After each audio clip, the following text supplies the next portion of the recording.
Welcome to Tony Byrne's View with news you can use.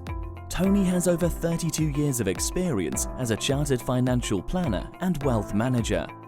Tony's passion is to help you retire early and live the life of your dreams with no financial worries. Now to today's episode. How to reduce your home electricity bills considerably. Most of us are aware of the current cost of living crisis because a variety of different pressures are pushing up the rate of inflation, which reached a scary 9.1% in the 12 months to April 2022. This means costs are higher across the board, from food to petrol and energy bills, rather than prices rising in just one area. There is increasing comment in the media about domestic energy poverty too. This relates to a situation where a household does not have access or cannot afford to have the basic energy or energy services to achieve day-to-day living requirements. It all sounds quite sad to me, but I do question whether or not these wild claims in the media are actually true or not. The reason I question it is because of my personal experience and that of people I know and am in touch with do not appear to be suffering as much as is being reported in the media. Look, I do accept we are going through a period of high inflation. There is no getting away from that fact.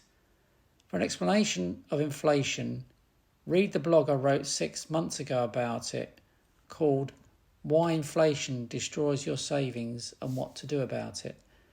I do understand that I mix with people who are generally better off than the average person in the street, so I am aware that the large rise in energy prices affects those on low incomes proportionately far more than people who have above average incomes.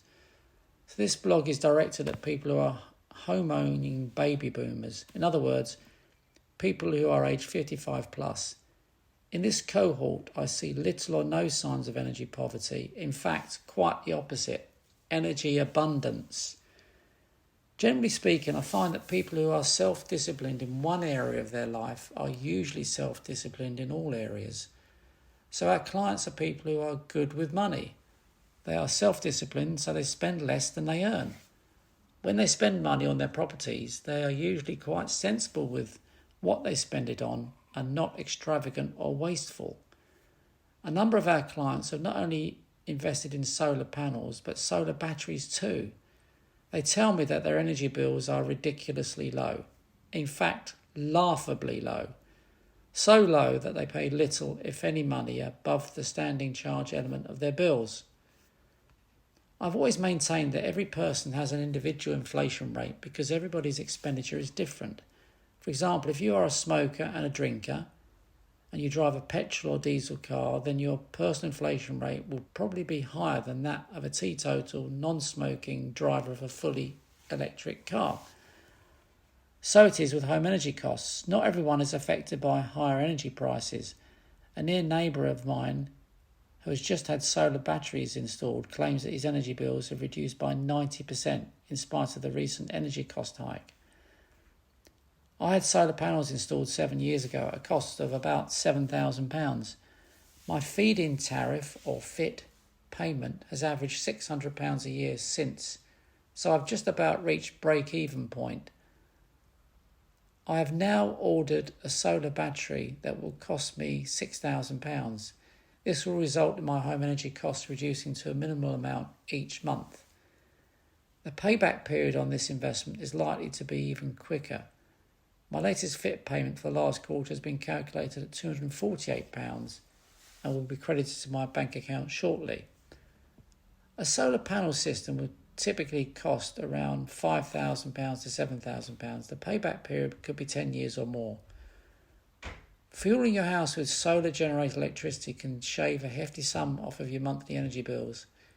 Typically, a 4 kilowatt solar PV system could save you between £85 and £220 each year, depending on where you're located in the UK. The feed-in tariff scheme closed to new applications on 31st of March 2019.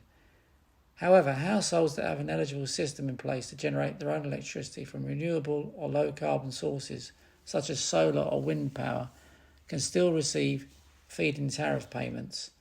as long as they successfully applied by 31st of March 2019. According to energy regulator Ofgem, FIT payments are made to the homeowner or operator of a solar PV system. So as a general rule, if you as a homeowner were to move house, the payments would normally transfer to the new property owners. The Smart Export Guarantee is a government-backed initiative that compels large energy suppliers to pay homeowners for renewable energy they send back to the national grid. If you produce energy with solar panels, wind turbines, micro-combined heat and power, hydro or anaerobic digestion, you can request payments from one of more than a dozen companies. The Smart Export Guarantee scheme began in January 2020 as a replacement for the defunct feed-in tariff, but works differently, mainly because it puts the responsibility on consumers to choose the best rate. It's especially profitable for anyone with solar panels because unless you have a solar battery, you'll likely export half of your power back to the grid. So why not get paid for it? You can benefit from solar battery storage in 4 key ways. 1. Store energy for later use. 2. Significantly lower your energy costs. 3. Earn money by selling stored energy to the grid. 4. Become independent from the grid. Currently, the costs typically range between £1,200 and £6,000 to buy a solar battery, depending on the capacity, chemical composite of the battery and its life cycle. So when shouldn't you fit solar panels and batteries? Going solar isn't right for everyone. Solar panels and solar batteries may already be installed when you buy your home. You may not live in the property long enough for the investment to break even. Your property may not accommodate solar batteries. You may prefer to wait for the cost of solar batteries to fall once their usage becomes more widespread and the cost per battery falls. Your property may have an alternative source of electricity supply. You may not be in a position to afford the investment. You may not have the legal right to install a solar system. You may not live long enough to break even. So there you have it.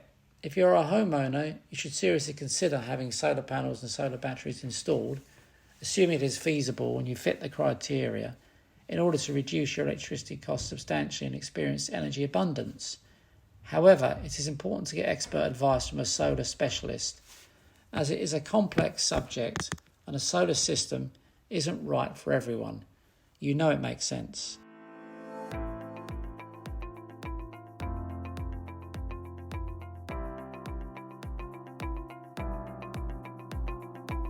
Thank you for listening to today's episode.